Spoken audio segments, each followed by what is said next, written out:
S'ha prioritzat el transport privat per carretera davant d'una xarxa precària de transport públic entre les principals ciutats del camp i entre els pobles i aquestes. La carretera també és la protagonista del transport de mercaderies.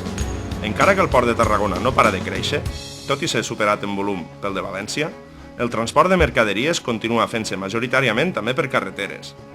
L'inici de la construcció del CIM del camp als termes municipals de Reus i la Canonja farà créixer encara més el volum de trànsit. Hi ha hagut una oposició frontal al Centre Integral de Mercaderies del Baix Penedès perquè la gent s'ha organitzat i perquè ha plantat cara i perquè ha dit prou el ciment, prou el totxo i prou les infraestructures.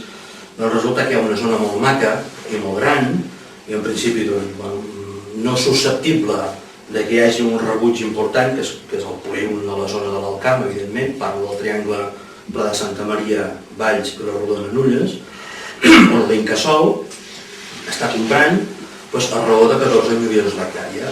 La qual cosa et trobes amb la paradoxa de que el que li estan fotent, que li estan robant la propietat i el territori, li estan imposant unes condicions que deuen estar al voltant del 30 o del 40% del valor de mercat de la terra que se li hauria de reposar, a altres llocs, mecanismes públics de control i de regulació del sòl està pagant bastant per sobre del que és el preu de mercat. I clar, això tampoc és de rebut.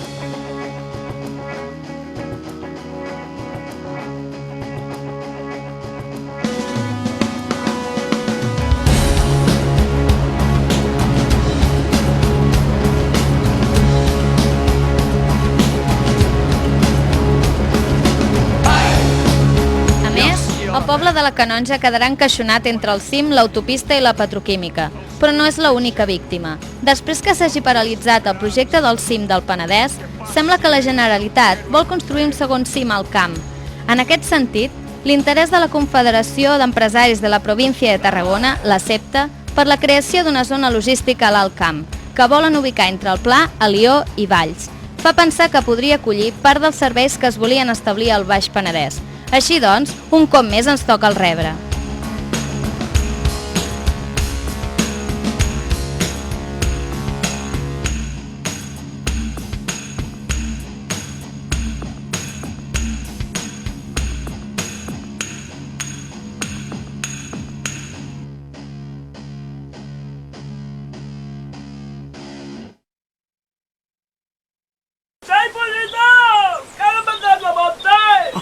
I este et vol comprar el monte, que es veu que passarà al canal per allí. No, no és nostre el monte, no és nostre. ¡Home, pollito! ¡Quiero meterlo monte! Xai, Quico, dis-li alguna cosa, home. Home, pues no. Encara vols que te ho digui més clar? No! Tot aquest creixement, que vol convertir les comarques del camp en la segona àrea metropolitana de Catalunya, s'argumenta per la nostra important situació geoestratègica. Formem part de l'arc mediterrani, fent d'enllaç amb l'interior peninsular. Tenim sortida a la Mediterrània. Som propers a Barcelona i a València. Però quins recursos tenim? Que trenca les barreres i el temps que ens queda s'acaba, s'acaba, s'acaba. De nou, el sorgiment de dos debats mediàtics a nivell nacional han traslladat el debat a les nostres comarques. Primer, el projecte d'interconnexió de xarxes per assegurar el proveïment d'aigua a Barcelona. Segon, l'accident de la central nuclear d'Ascó 1.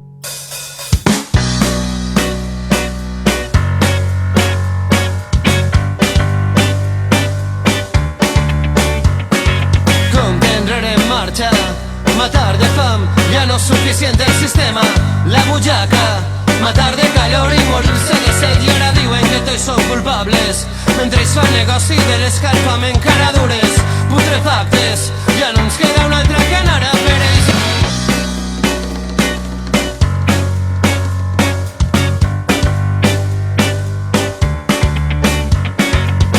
El primer debat encenia de nou les alertes roges de les Terres de l'Ebre.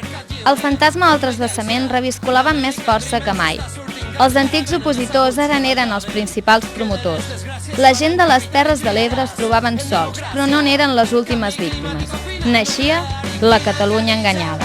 I quin Solimán? I hi ha una línia, i aquesta línia deixa un costat qui està contra el transvasament, es digui com es digui, i qui està contra la repressió, es digui com es digui. Si per això cal plegar de partits, de sindicats i organitzacions, se fa. si llavors fa això, vol dir que està a l'altre costat. Metuquina demagogia, gasten estos animals després de tindre els anys totalment oblidats. Ara volen que els donessin més diners per especular, però xiquets, si voleu aigua haureu d'anar a buscar-la al mar.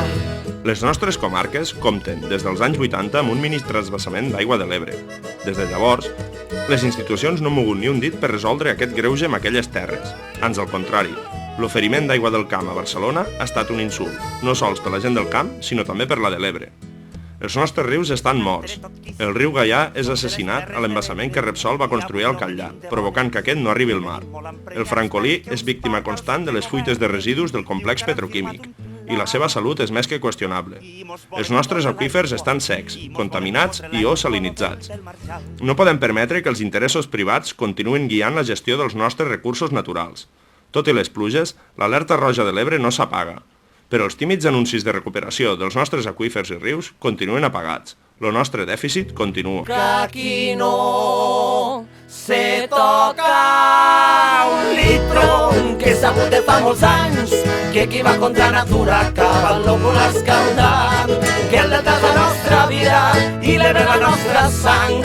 Fugiu assassins d'arena, aneu a buscar-la a la mar, que el delta és la nostra vida i l'Ebre la nostra sang. Fugiu assassins d'arena, aneu a buscar-la a la mar.